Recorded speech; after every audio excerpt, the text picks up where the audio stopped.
Have you ever wondered what a human being might say when standing face to face with death, with no more appeals left, no more days to drag out, and no more chances to save themselves? Those last few seconds of life, when the world grows silent and the executioner waits, are unlike any other moment. For prison inmates on death row, it's the point where the mask falls away.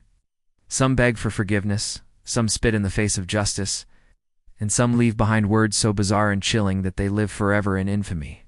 These final words can be confessions, riddles, curses, or even jokes, but they all share one thing in common. They reveal the darkest and rawest parts of the human soul. In this video, we're diving into the top 10 scary last words from prison inmates.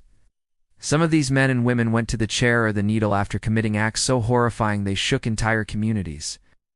And while many people might expect tears, silence, or desperate prayers, what we actually got instead were shocking one-liners that echo through history. So buckle up, because by the time we get to number 1, you might find yourself glancing over your shoulder, haunted by what a killer decided to leave behind. Let us begin with a man whose crimes were as brutal as his twisted farewell to the world. 10. Robert Alton Harris. You can be a king or a street sweeper, but everyone dances with the Grim Reaper. California, July 5, 1978. The streets of San Diego were calm that summer morning, but Robert Alton Harris was about to rip through that calm with violence that still horrifies people to this day. Harris was not a stranger to crime. His childhood had been marred by abuse, neglect, and poverty, shaping him into a man with no empathy and a taste for chaos. Together with his younger brother, Harris decided to commit a robbery. But first, they needed a car. That's when two teenage boys, innocent, full of life, made the mistake of crossing paths with Harris. He and his brother hijacked the boys' car and forced them to drive to a remote location. For those boys, the ride must have been filled with pure terror, and it ended in the worst possible way. Harris coldly executed both of them in the wilderness. He didn't stop there. Using the same stolen car, he and his brother drove to a San Diego bank and staged a robbery. Their idea of a getaway vehicle was a car soaked in murder. But Harris didn't get far. Within an hour, police caught him. And here's the tragic, almost unbearable twist. One of the arresting officers was the father of one of the murdered teenagers. He had no idea.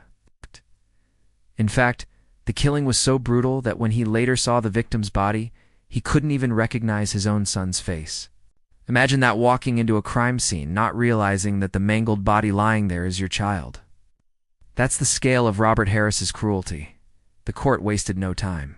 Harris was convicted of murder, auto theft, kidnapping, burglary, and armed bank robbery. He was sentenced to death in 1979, but, like so many on death row, he bought himself time with appeal after appeal, dragging the process out for over a decade. Families of the victims had to sit through endless legal delays, waiting for justice that seemed it might never come. Finally, April 21st, 1992 arrived. After years of courtroom battles, Harris was led into San Quentin's gas chamber. Witnesses watched as he took his seat. He had one final chance to speak. You might think he'd apologize. You might think he'd show an ounce of regret for the shattered lives he left behind. But instead, Harris stared into the void of his fate and spoke words that would chill the room. You can be a king or a street sweeper, but everyone dances with the Grim Reaper. It was a line borrowed from the 1991 movie Bill and Ted's Bogus Journey. But it didn't sound like a joke on Harris's lips. It sounded like mockery, as if he was taunting both the victims' families and the system itself. To him, death was inevitable for everyone, no matter their status. His statement was a way of erasing the distinction between murderer and innocent, between ruler and commoner. He was, in his own twisted way, trying to make his execution sound like a cosmic equalizer. The gas was released. Harris sat stoic, eyes unflinching, as the invisible cloud closed in. He didn't beg. He didn't cry. He simply let his words hang in the air as the poison took his life. Those who were there said his calmness was almost more terrifying than his crimes. And in that moment, Robert Alton Harris's dark epitaph was sealed. A killer who went to death not with remorse, but with a chilling smirk aimed straight at the Grim Reaper. #9. George Engel, hurrah for anarchy. This is the happiest moment of my life. Now let's rewind the clock a century earlier to a very different figure. George Engel wasn't a serial killer or a sadistic murderer. He was something else entirely, a revolutionary. Born in Germany, Engel immigrated to the United States and eventually found his place in the labor movement of Chicago during the late 1800s. At the time, Chicago was a powder keg. Factories were filled with angry workers demanding better hours and wages, and anarchist groups were gaining traction, calling for an end to government control altogether. Engel was deeply involved with anarchist circles. He attended meetings, gave speeches, and supported the growing unrest that pitted workers against the police. Then came the night of May 4, 1886, Haymarket Square, Chicago. A protest was underway when suddenly an unknown hand hurled a bomb into the crowd. The explosion ripped through the square, killing 7 police officers and 4 civilians, and injuring dozens more. Panic erupted. Gunfire followed. It was chaos. The next day, authorities needed someone to blame. Engel. Despite having an alibi, he was literally at home playing cards when the bomb went off, was arrested, along with 7 other anarchists. The evidence against them was flimsy, circumstantial at best. But the courts weren't looking for fairness. They wanted vengeance, and Engel became a convenient target. The trial was swift and brutal. Witnesses were unreliable. Evidence was non-existent, but the verdict was inevitable. Engel and 3 others were sentenced to hang. For Engel, the irony was cruel. He hadn't even been present at the bombing. But in the eyes of the court, his anarchist beliefs made him guilty enough. On November 11, 1887, George Engel stood on the gallows. The crowd watched as the rope was prepared. In that moment, many might have expected tears, fear, or desperate prayers for mercy. But Engel was a man of conviction, and he wasn't about to go quietly. Instead, he raised his voice and shouted, "Hurrah for anarchy! This is the happiest moment of my life." The words rang out defiantly, echoing through the chamber. For Engel, death wasn't defeat, it was validation. He believed that by dying, he was becoming a martyr for the anarchist cause, and in a strange way, he was right. His execution, along with the others, sparked outrage worldwide. Labor activists and radicals from Europe to the United States hailed them as heroes, and the Haymarket affair became one of the defining moments in labor history. But for the people who stood there that day, hearing Engel shout joyfully about anarchy as the noose tightened around his neck, the scene must have been deeply unsettling. Imagine watching a man smile in the face of death, proclaiming his happiness as though the hangman's rope were nothing more than a badge of honor. When the trapdoor finally dropped, Engel's body fell, but his voice lingered. His last words weren't just a farewell, they were a rallying cry, a curse, and a declaration that still unsettles anyone who hears them. From Robert Harris's chilling one-liner about the Grim Reaper to George Engel's euphoric cry for anarchy, we've already seen how final words can turn into something more than just sentences. They become symbols. Harris left behind a reminder of the cruelty of killers who show no remorse. Engel turned his death into a stage for revolution. Both men, in their final moments, proved that words spoken on the edge of life can cut deeper than any weapon. And this is only the beginning, because as we climb further down this list, the last words only get darker, stranger, and more disturbing. By now, you've already heard last words that ranged from eerie calmness to anarchist defiance. But what happens when a man insists he's innocent right up until the very end? Or when one of the deadliest domestic terrorists in American history decides to quote poetry as his final act? The next 2 inmates on our list prove that last words aren't always apologies, they can be weapons, legacies, or haunting riddles that stay with us long after the executioner's job is done. #8. Roger Keith Coleman. An innocent man is going to be murdered tonight. If there's one phrase that can freeze the blood of anyone sitting in a death chamber, it's this: an innocent man is going to be murdered tonight. Those were the final words of Roger Keith Coleman, a man whose case became one of the most debated and controversial death penalty trials in American history. Coleman's story begins in 1981 in Grundy, Virginia, a small mining town where people knew each other by name. On May 19th of that year, his sister-in-law Wanda McCoy was found brutally assaulted and murdered. She was just 19 years old. Coleman, a coal miner, quickly became the prime suspect. The evidence was circumstantial but damning enough for the jury. He was convicted of rape and murder and sentenced to death. But what set Coleman's case apart wasn't just the crime, it was his claim of innocence. From the moment he was sentenced, Coleman never stopped proclaiming that the system had got it wrong. He wrote letters, gave interviews, and became something of a national figure. His words echoed through newspapers and television broadcasts. He insisted that he was being railroaded by flawed evidence and a justice system too eager for a conviction. By the late 1980s and early 1990s, his case gained international attention. Major magazines even ran cover stories titled "This Man Might Be Innocent," with Coleman's face plastered across the front. Anti-death penalty activists rallied behind him. Lawyers fought desperately for new DNA testing, which was still in its infancy at the time.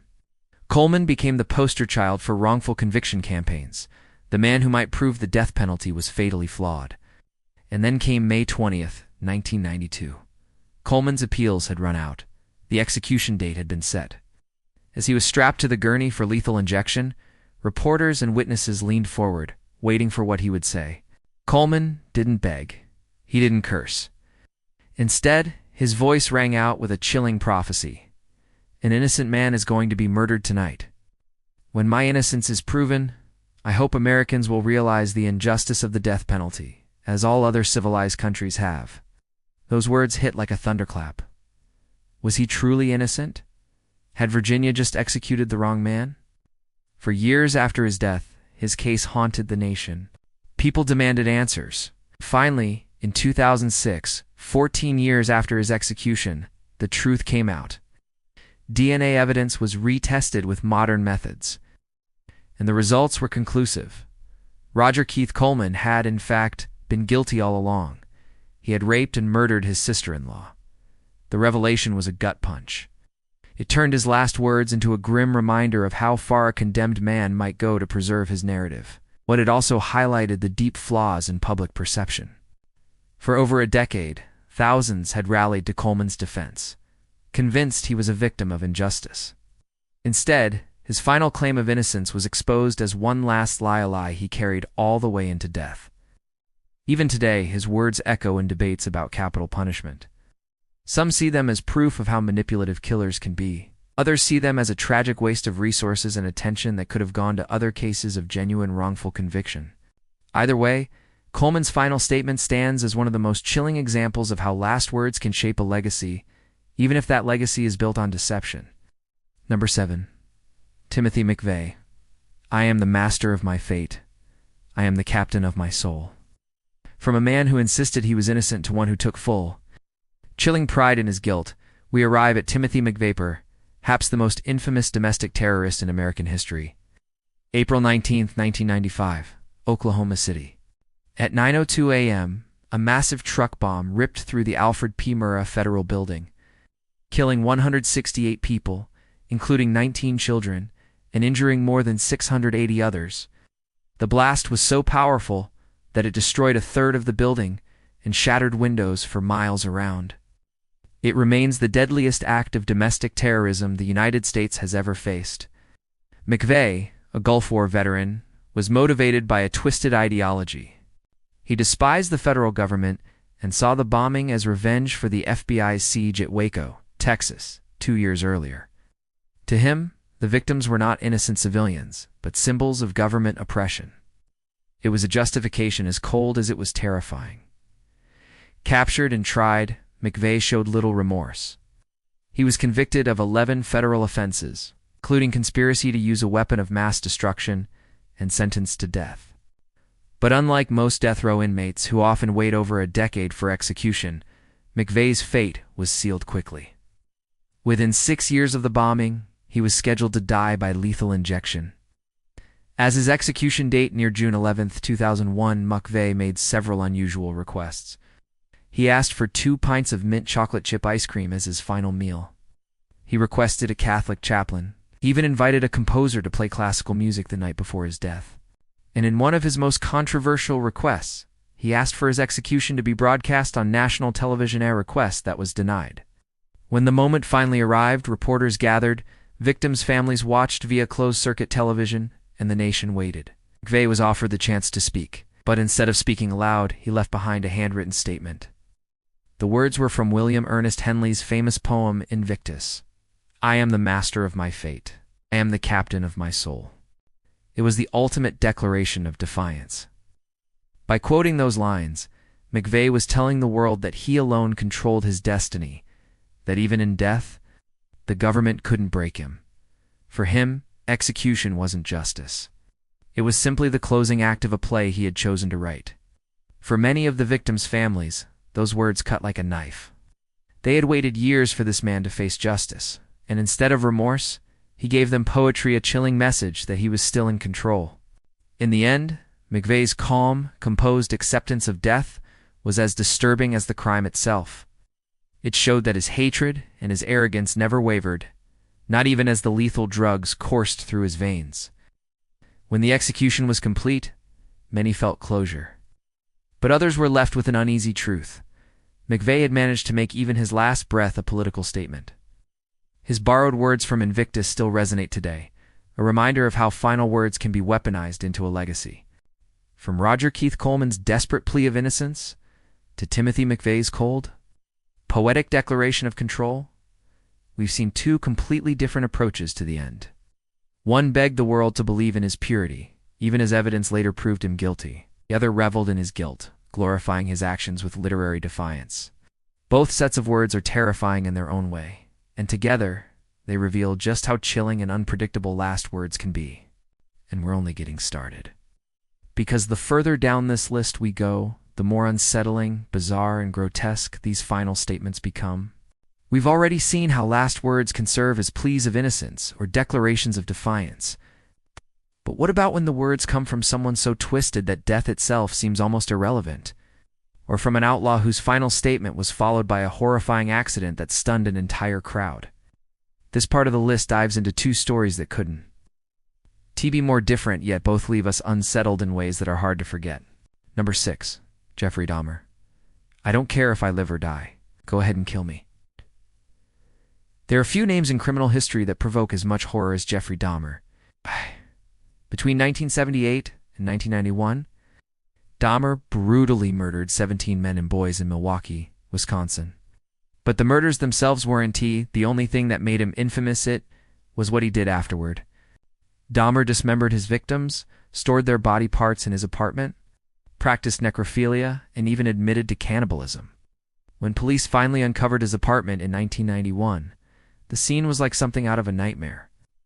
Human heads in the refrigerator, bones stacked in the closet, jars filled with organs, photographs of mutilated corpses. The media dubbed him the Milwaukee Cannibal and the Monster of Milwaukee. His crimes shocked the nation and cemented him as one of the most terrifying serial killers in history. In court, Dahmer pled guilty to 15 counts of murder and was sentenced to 15 consecutive life terms. Since Wisconsin didn't have the death penalty, his punishment was to live out the rest of his days in prison. But prison didn't bring peace for Dahmer. He was a marked man despised by fellow inmates not only for his crimes but for his disturbing behavior behind bars. Witnesses say Dahmer often mocked the horror of his own killings while incarcerated. He would fashion his food into shapes resembling human body parts and cover them in ketchup to mimic blood. He laughed. He joked. He acted as though the suffering of his victims was nothing more than material for twisted pranks. To those locked up with him, it wasn't just offensive, it was infuriating. On the morning of November 28, 1994, Dahmer's dark humor caught up with him. While cleaning a prison bathroom, he and 2 other inmates were left unsupervised. One of them, Christopher Scarver, snapped. Scarver had always seen Dahmer as an abomination, someone who didn't deserve to keep breathing. That morning, he picked up a metal bar and beat Dahmer savagely, crushing his skull. According to Scarver, Dahmer's last words just before the fatal attack were chilling in their simplicity. I don't care if I live or die. Go ahead and kill me. Think about that. After years of terrorizing his victims, Dahmer met his end with complete indifference. He wasn't defiant. He wasn't apologetic. He simply didn't care. To him, life and death had blurred into something meaningless. He was so hollowed out by his own evil that the idea of dying carried no weight. For some, this ending felt like justice, delivered not by the state, but by the very inmates who couldn't stomach his presence. For others, it was deeply unsettling. Dahmer didn't go to his grave screaming or begging, went with apathy, shrugging off the finality of death, as though it were just another grotesque joke. And that may be the scariest thing of all, that someone could commit such unspeakable crimes and meet his violent end without even flinching. 5. Tom Blackjack Ketchum. I'll be in hell before you start breakfast, boys. Let her rip. From the cold indifference of a modern cannibal, we now travel back to the Wild West, where outlaws lived fast and often died on the gallows. Among them was a man named Tom Ketchum, better known as Blackjack. Ketchum was born in Texas in 1863 and quickly carved out a life of crime. By the 1890s, he was part of a gang notorious for robbing trains and killing anyone who got in their way. He wasn't just a thief, was violent, reckless, and feared across the Southwest. In 1895, Ketchum murdered a man in cold blood, cementing his reputation as a dangerous outlaw. With the law closing in, he fled to New Mexico, where he and his gang continued their spree of robberies. But one fateful day in 1899, Ketchum made a fatal mistake. He attempted to rob a train by himself without his gang, without backup, and without a solid plan. The robbery failed spectacularly, and Ketchum was captured. What followed was a trial that captivated the region. He was found guilty of attempted train robbery, but this wasn't just any crime in New Mexico at the time. It was a capital offense. That meant one thing: death by hanging. When the day of execution came, April 26, 1901, the town of Clayton, New Mexico, turned it into a spectacle. Hundreds of people gathered to witness the first hanging for train robbery in the territory. It wasn't just justice, it was entertainment. Crowds packed the streets, curious to see the outlaw meet his end. As Ketchum stood on the gallows, the rope around his neck, he didn't tremble, didn't beg. Instead, he smirked and delivered one of the most infamous last lines in outlaw history. "I'll be in hell before you start breakfast, boys. Let her rip." The words were cocky, brazen, and almost playful. He was telling the world that he knew exactly where he was headed on. He didn't care. In fact, he was mocking the executioners, telling them to get on with it. But what happened next turned his execution into legend. The rope used was poorly prepared, far too thick for a proper hanging. When the trapdoor opened and Ketchum dropped, the rope didn't snap his neck cleanly. Instead, it decapitated him entirely. His head was ripped from his body in front of the horrified crowd. And if that wasn't shocking enough, witnesses claimed his headless body remained upright for several seconds before finally collapsing. The scene was grotesque, unforgettable, and deeply unsettling. What was meant to be a display of law and order turned into a gruesome spectacle of horror. And Ketchum's last words, cocky and fearless, suddenly took on a new weight. "I'll be in hell before you start breakfast." It wasn't just a boast, it was prophecy. Within seconds, he was gone, in a manner so shocking that newspapers across the country covered the botched execution. Today, Tom Blackjack Ketchum is remembered not only as a notorious outlaw, but as a man whose death turned into one of the most infamous hangings in American history. His final words still echo with the swagger of the Wild West, but also with the eerie reminder that sometimes justice doesn't go as planned. From Jeffrey Dahmer's chilling indifference to Blackjack Ketchum, brazen humor, followed by a horrifying decapitation. These two stories show us that last words can reveal everything about a person's soul or lack thereof. Some meet death with numb apathy, others with swagger and dark comedy. Either way, their words and the moments that followed remain seared into history. And as we move closer to the top of this list, the final statements only become stranger, shorter, and far more chilling. By now, we've heard last words that were chilling, defiant, and even laced with dark humor. But the next two names on this list belong to some of the most notorious killers America has ever known. One was a clown by day and a monster by night, hiding dozens of bodies beneath his suburban home. The other became one of the most infamous female serial killers in history, her final words sounding more like a cryptic prophecy than a goodbye. These are the kinds of inmates whose legacies are so disturbing that even their last breaths became part of the horror. Number 4. John Wayne Gacy. Kiss My Ass. In the late 1970s, the quiet suburbs of Illinois hid a nightmare beneath their lawns. Behind the painted smile of a clown costume lurked one of the most sadistic serial killers in American history, John Wayne Gacy.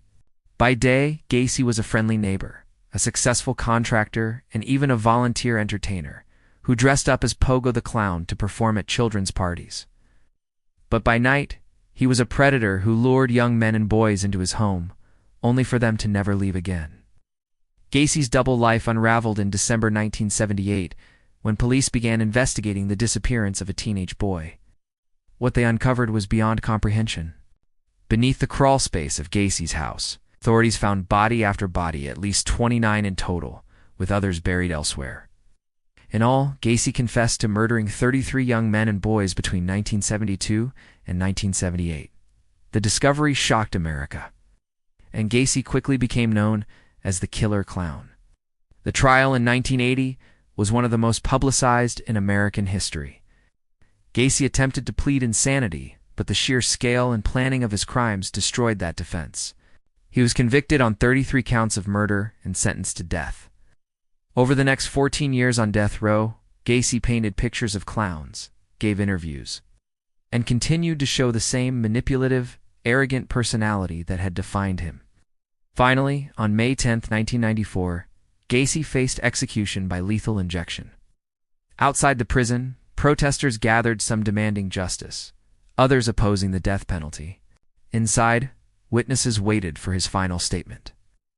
You might think that after years of appeals, facing the families of his victims, he might express regret.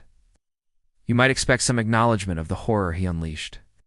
But John Wayne Gacy wasn't built for remorse. As the lethal drugs were prepared, Gacy sneered one final time. His last words, "Kiss my ass." Just 3 words. Crude and dripping with contempt. It was the ultimate insult, a slap in the face to the families who had waited decades for this moment. Instead of remorse, Gacy chose arrogance. Instead of sorrow, he chose to spit one last time at the world he had terrorized. For the families who lost their children, the words were devastating. They were hoping for closure, for some glimmer of humanity. Instead, they got proof that Gacy was unrepentant to his last breath. He died as he lived, mocking, cruel, and utterly devoid of empathy. The lethal injection took hold, and Gacy's reign of terror ended not with tears or apologies, but with profanity. "Kiss my ass" became not just his last words, but his final performance as the Killer Clown short, shocking and unforgettable. #3. Aileen Wuornos. I'll be back like Independence Day. With Jesus, June 6th. Big mothership and all. If John Wayne Gacy's last words were short and contemptuous, Aileen Wuornos' final statement was something else entirely: cryptic, bizarre, and almost apocalyptic. Aileen Wuornos' life story is one of tragedy and violence from the very beginning. Born in 1956, she endured a childhood of abuse, neglect, and abandonment. By her teenage years, she was homeless, drifting between relationships and survival sex work. Adulthood spiraled into chaos, filled with arrests, mental illness, and a growing hatred for men. Between 1989 and 1990, Wuornos murdered 7 men along Florida highways. She claimed each killing was in self-defense, that the men had tried to assault her during prostitution encounters. But prosecutors painted a different picture: a woman who lured men, shot them, and robbed them. The media sensationalized her as America's first female serial killer, and her story fascinated and horrified the nation. Her trial in 1992 ended with a death sentence. And over the next decade, Wuornos became a symbol of both fear and controversy. Some viewed her as a monster, others as a broken woman shaped by an abusive world. Documentaries and interviews with Wuornos revealed a volatile, unpredictable personality. At times she was calm, reflective, even remorseful. Other times she was angry, paranoid, and conspiratorial. On October 9, 2002, Wuornos was led to the execution chamber in Florida State Prison. She declined a special last meal, choosing instead a simple cup of coffee. As witnesses gathered, she was asked if she had any final words. What came out of her mouth left everyone baffled. "Yes, I'd just like to say I'm sailing with the Rock, and I'll be back like Independence Day with Jesus, June 6th. Like the movie. Big mothership and all. I'll be back." Her words sounded like a mixture of science fiction, prophecy, and religious fervor. References to the movie Independence Day. A prediction of June 6 to 6/6, a date loaded with biblical symbolism, talk of a big mothership and returning with Jesus. Nobody could make sense of it. Was she delusional? Is it her way of mocking the world? Or did she truly believe she'd be resurrected in some cosmic event? What made her last words even more chilling was the intensity with which she spoke them. Wuornos didn't mumble or hesitate. She declared them with conviction, like someone delivering a promise. Then she lay back, as the chemicals flowed through her veins, and within minutes she was gone. Her bizarre farewell has haunted people ever since. To this day, true crime enthusiasts, psychologists, and even conspiracy theorists debate what she meant. Was she seeing herself as some kind of avenging angel? Was she lost in a fantasy fueled by trauma and paranoia? Or was it just her final act of chaos, leaving behind words that would confuse and disturb forever? Whatever the truth, Wuornos' last words remain among the most unsettling ever spoken by a condemned inmate. Unlike Gacy's crude insult, hers were layered with mystery, a riddle wrapped in madness. And perhaps that was her intention, to make sure the world never forgot her. Not just as a killer, but as a voice echoing from the abyss with a prophecy no one could understand. From John Wayne Gacy's venomous "kiss my ass" to Aileen Wuornos' cryptic vision of returning with Jesus on a mothership, these two cases show us the extremes of final words. One was blunt cruelty, the other an incomprehensible riddle. Yet both leave us deeply unsettled, reminding us that in those final moments, a person's words can either strip them bare or cloak them in mystery forever. And as we near the top of the list, the last words only get darker, stranger, and more terrifying. We've already traveled through chilling one-liners, cryptic prophecies, and sneering insults. But the last two on our list are in a league of their own. These men didn't just commit crimes, they reveled in them, celebrated them, and wore their evil like a badge of honor. Their last words are perhaps the darkest of all, leaving behind not just fear, but also an unnerving glimpse into the abyss of human cruelty. Number 2. Karl Panzram. For all these things, I am not in the least bit sorry. If there's one man who embodied the very definition of sadism, it was Karl Panzram. His life was a whirlwind of violence, hatred, and destruction, and even in his final moments, he refused to show a shred of remorse. Born in 1891 in Minnesota, Panzram's childhood was marked by abuse and neglect. But unlike many who fall into cycles of trauma, Panzram took his pain and twisted it into pure hatred for the world.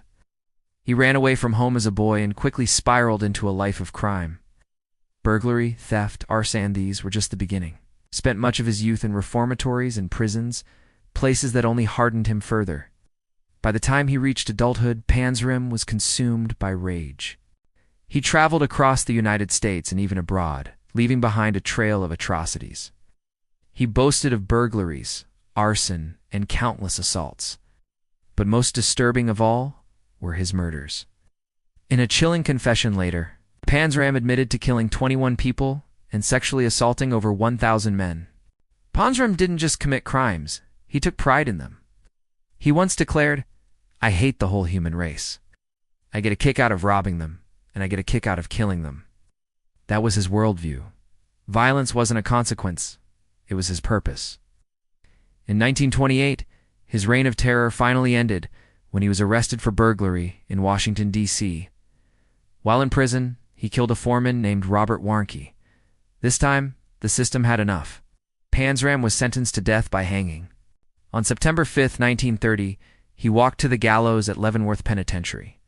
True to form, he didn't go quietly. When asked if he had any last words, Panzram unleashed a chilling final statement that laid bare the blackness of his soul. "In my lifetime, I have murdered 21 human beings. I have committed thousands of burglaries, robberies, larcenies, arsonies, and last but not least, I have committed sodomy on more than 1,000 male human beings. For all these things, I am not in the least bit sorry." The silence that followed must have been deafening. There was no apology, no remorse, no plea for forgiveness and pride. Panzram wanted the world to remember him not as a man broken by punishment, but as one who embraced evil to the very end. And in that moment, he succeeded. When the trapdoor opened and his body dropped, his final words lingered like a curse. Panzram remains one of the most terrifying examples of a killer who not only rejected redemption but mocked it. His last statement wasn't just scary, it was a manifesto of hatred carved into history. #1. Peter Kürten, tell me, after my head has been chopped off, will I still be able to hear, at least for a moment, the sound of my own blood gushing from the stump of my neck? That would be a pleasure to end all pleasures. If Panzram's words were a declaration of hatred, Peter Kürten's final statement was something far stranger and, perhaps even more disturbing. Known as the Vampire of Dusseldorf, Kürten's crimes shocked Germany in the late 1920s and early 1930s.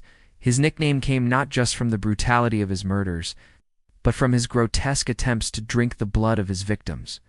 Kürten grew up in a violent, abusive household, and by his teenage years, he was already dabbling in petty crime and cruelty to animals. But his twisted urges quickly escalated. By the 1920s, Dusseldorf became his hunting ground. He stalked the streets, assaulting and murdering men, women, and even children. He confessed to killing at least 9 people, though authorities suspected his victim count was much higher. What made Kürten so terrifying wasn't just the murders, it was the way he relished in them. He described the sensation of drinking blood as thrilling, a pleasure that excited him beyond anything else. The press sensationalized his crimes, painting him as a monster, and the people of Dusseldorf lived in terror. In 1931, Kürten was finally captured and put on trial. His confessions were detailed, graphic, and horrifying. He didn't hold back. He spoke openly about his cravings, his methods, and his joy in killing. The court sentenced him to death by guillotine. On July 2, 1931, Kürten prepared for his final moments. The night before, he ordered a lavish last meal: Wiener Schnitzel, fried potatoes, and a bottle of white wine. He savored it like a man enjoying a final indulgence before a party. But the real horror came the next morning. As he was led to the guillotine, Kürten turned to his psychiatrist with one final, haunting question. Tell me, after my head has been chopped off, will I still be able to hear, at least for a moment, the sound of my own blood gushing from the stump of my neck? That would be a pleasure to end all pleasures. The words were chilling, grotesque, and unforgettable. Here was a man about to die, and what fascinated him wasn't forgiveness, salvation, or regret. Was the grotesque curiosity of his own death. He wanted to experience the ultimate sensory thrill, to hear his own blood pour from his body. For Kürten, murder and pleasure had always been intertwined, and even in death, he couldn't separate them. Seconds later, the blade fell, and his head was severed. The executioners did their job, but Kürten's words lingered like a nightmare. Witnesses reported being shaken to their core, haunted by the image he had planted in their minds. To this day, Kürten's final statement is remembered as one of the most horrifying last words ever recorded. Not because it was loud or defiant, but because it revealed a man so corrupted by evil that even his death was turned into an experiment in pleasure. From Robert Alton Harris mocking the Grim Reaper, to George Engel shouting for anarchy, to Roger Coleman's lie of innocence, to Timothy McVeigh quoting poetry, we've seen the many faces of condemned inmates as they face their end. Jeffrey Dahmer's indifference, Blackjack Ketchum's bravado, John Wayne Gacy's vulgar contempt, Aileen Wuornos' cryptic prophecy, Karl Panzram's manifesto of hatred, and Peter Kürten's grotesque curiosity. Together, they paint a chilling portrait of how final words can be as unsettling as the crimes themselves. These statements remind us that, in those last moments, stripped of everything else, a person's words can define their legacy forever. Some tried to justify, others tried to provoke, and some just wanted to leave the world haunted by their voice. So the next time you hear someone say, famous last words, remember sometimes those words aren't inspiring. Sometimes they're terrifying. If you like this video, don't forget to hit the like button and share it to spread the chills even further. Subscribe to Top Tier 10 so you never miss another deep dive into the strangest, darkest, and most unbelievable stories from around the world. And let us know in the comments, which of these final words shook you the most? Because as history has shown, last words may fade into silence, but the echo of horror can last forever.